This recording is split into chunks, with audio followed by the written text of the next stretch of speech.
Hey, what's up, guys? This is Jeff with Gamestork, and I wanted to do something cool today, so stick around. We're going to look at the number one games of each console that I'd like to see announced at E3. Gamestork, delivering news, reviews, and playthroughs like a newborn baby. So as we go into E3, day by day, we're going to see more and more rumors, more and more speculation, more and more of this. Why? Because we're all really excited about the possibility of new things, great inventive ideas, new hardware, new software, new titles.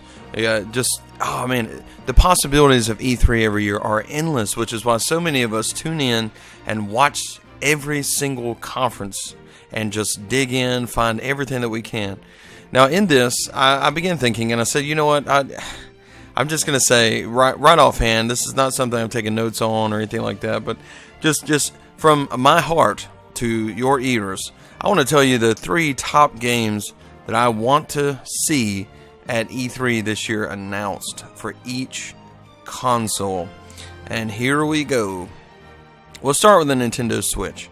The Nintendo Switch, as you might have guessed, has a outcry of people who want this game. And it's not just that any game will do or any title will do or anything like that. What this is Nintendo fans and longtime followers of the console are desperate for a new Metroid Prime.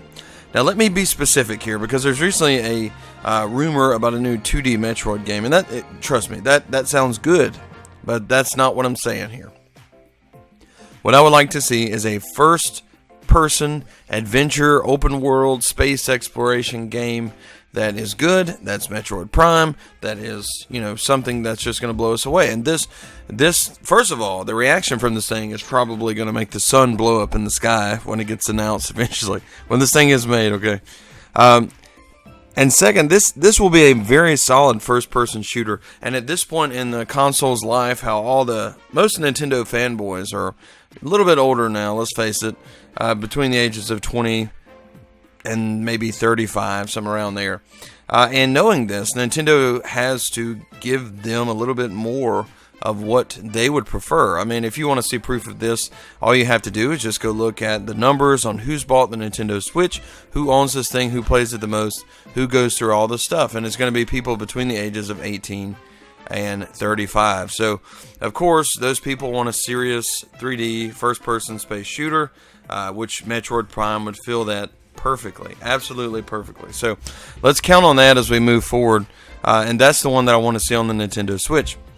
Now, other than that, let's move over to PlayStation 4.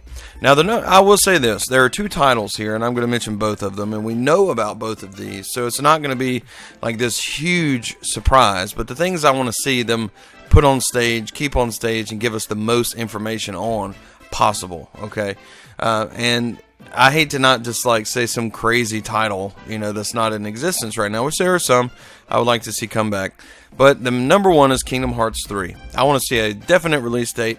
I want to see this thing in action. I want to see more depth. I want to see them tell me, hey, it's done, or it's almost done, or we're in the final stages, or we're going to put out a demo, or we're just something that pushes this into reality. Because there's this big part of me that's been waiting for well over a decade, or a decade, it's a little bit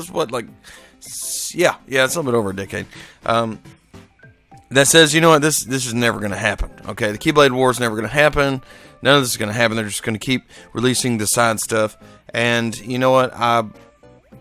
Maybe one day we'll get it. Maybe one day we'll hold this game in our hands and everything will be great. And the sun will shine brighter than ever. And the clouds will dissipate from the sky. And Kingdom Hearts 2, when I got this thing, I literally played straight until I beat it, which took me right at a little bit over 40 hours. And I didn't eat. I didn't do anything. It was just like one of those things. I pulled up my gaming chair very close to my television. I sat there and I played until the end of the game came, and it was that good that I forgot about eating and I forgot about everything. It was just insane how good that game is. So a lot of other people share those same experiences, and I know that there are a lot of people excited about Kingdom Hearts 3, and I think that this is a good opportunity to bring that into the world of reality, not just some tech demo that seems like the game's 7 years off in the distance, but yeah, bring it into fruition. Now, the second game I want to see more of and see that it's an actual game and see that it's coming very soon is the remake of Final Fantasy VII. Yes, can we have it, please, already? Please, please, please. It just seems like it's been forever since we've started hearing rumors about this and that. They've given us a little snippet, and we need more. We need more. If they're releasing this thing episodically like they say, then this shouldn't be super far out into the future. Now, I know the studio in itself is notorious for pushing things back, which I'm not going to get into that. But let's hope that these two games are brought out and said, you know what, hey, you want to play Cloud this generation, you want to see him in action, you want to go out there and just kick some butt. Well, here it is, live, let's play it, let's let you play it, let's put a demo out. Oh, and by the way, episode 1, let's put that thing out this Christmas. How about that, of this chronological episode-based game. And that's fine with me. I'm not crazy about episodes, but that's cool. If it gets it in my hands sooner and it's still a good bit of gameplay, then I'm alright. Now, there is one more PS4 game, and I will go ahead and mention it since I'm here. And I know you guys are like, oh, man, goodness. And that's Red Dead Redemption 2. We know it's coming. I'm super excited. I want to see a definite release date. And I also want to see them say, you know what, oh, and by the way, we're going to port the first one over to the Nintendo Switch. So you're welcome, and that's going to be great because, I've held out on replaying that game for a long time, and I'm about ready to replay the first one, I think, to build up to the second one. Now, I don't expect that the second one will be announced on Nintendo Switch, but you never know. I really, really doubt it, though. But I'd love to see them put this one on stage as well. Now, obviously, PS4, man, they got God of War and all that stuff. Nintendo Switch has Mario that's going to take over the show, a possible new Animal Crossing. They have, they got Pikmin. They've got all kind of stuff in the works. Xenoblade 2 looks amazing, okay? And the composer that worked on the music for that game literally said that the music is so beautiful that when they brought in the people to listen to it who are over the game, it made them cry. Like, that's where that is. So it's something that's super, super exciting. So lastly, but not to say the least, I think E3 is very important, probably most of all for Microsoft. They are not in a good position right now as far as, number one, sales, number two, their system, popularity, and just a whole bunch of stuff. Like, it seems like they just keep flubbing, and they're not really as concerned. And it could be because, they're tied to a billion-dollar company that it doesn't matter, because their main source of income doesn't come through their gaming section or sect or whatever you want to call it, which I guess Sony's kind of the same way. But in this case, I'm going to say a game, and I know what you guys are going to say, but I still have hope that one day this will be revitalized. And maybe because of the outcry from fans of this game and what we saw of this game, maybe it'll still happen. Maybe they'll jump back on it. This was a first-party game called Scalebound. Man, I had dreams about Scalebound. I was like, oh my goodness, Scalebound is going to be so great. It's so awesome. It looks fantastic. It looks massive. It looks stylish. It looks just so great. And me being a person who I bought a 360. I didn't have the first Xbox, but I did buy a 360, and I did buy the Xbox One. Now, there's a reason I bought those. I will take you back since we are talking about it. I walked into a GameStop when the original, the Xbox 360 was about to come out. It was about, it was about 2 days released, because I did get it that day. That's right. This was a long time, guys. Long time. My memory is terrible. So I walk in with a buddy of mine, and I start playing a boxing game that they had on this demo. And this boxing game was like the first thing that I'd ever seen like this. There was no health bars and no stamina bars, and you could see bruising, and you could see this, and it was so great. It was Fight Night, by the way. And after I played Fight Night, I was like, yes, this is what I'm talking about. So, sure enough, I walked out of that GameStop with the Xbox 360 Fight Night, and I was extremely happy. Now, I discovered that there were some pretty awesome games on this thing, right? Some great RPGs that really, really made me fall in love with the system, because the 360 was all about it, and it seemed like they were the only ones that wanted to make games like Lost Odyssey and Blue Dragon and all those things happen. And I was really, really excited about that. and Infinite on Discovery, things like that. You know what I mean.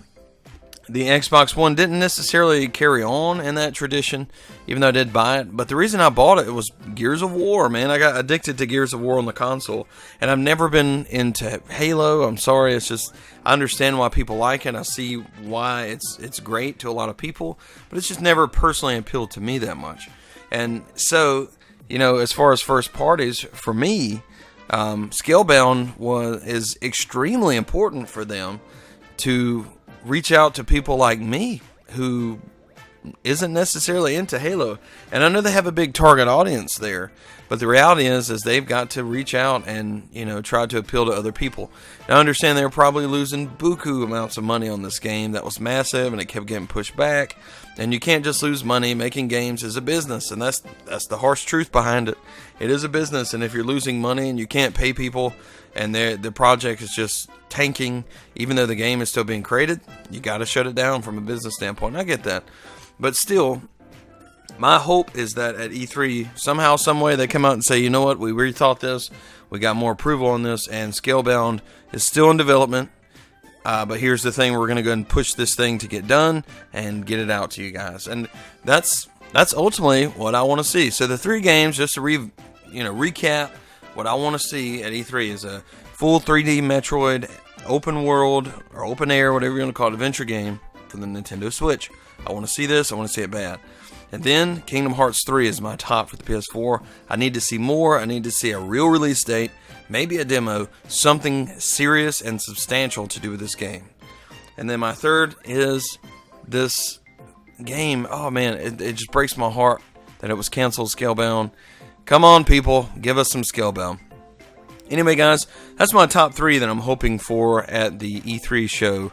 There are a lot of other games. Like, I really want to see a new UFC title, and I also want to see the new UFC title on the Nintendo Switch as well, to be across all platforms. I think it's about time for them to make another one, but we'll see. Also, the new Madden looks really, really good, and there are just a ton of games. I couldn't even just list them all, but there are a ton of good-looking games in the next console generation, from the new God of War to, you name it, Mario Odyssey. So, anyway, sound off in the comments below. Feel free to share what you hope to see this E3, because I'd love to read it. I'd love to comment, love the chats, and, man, I just really appreciate you guys watching, commenting, liking, subscribing, and if you haven't subscribed yet, and you really like what you're watching, please just go ahead and hit that red button down there. Subscribe. Help me out, because that really inspires me to keep on making these videos, to keep going.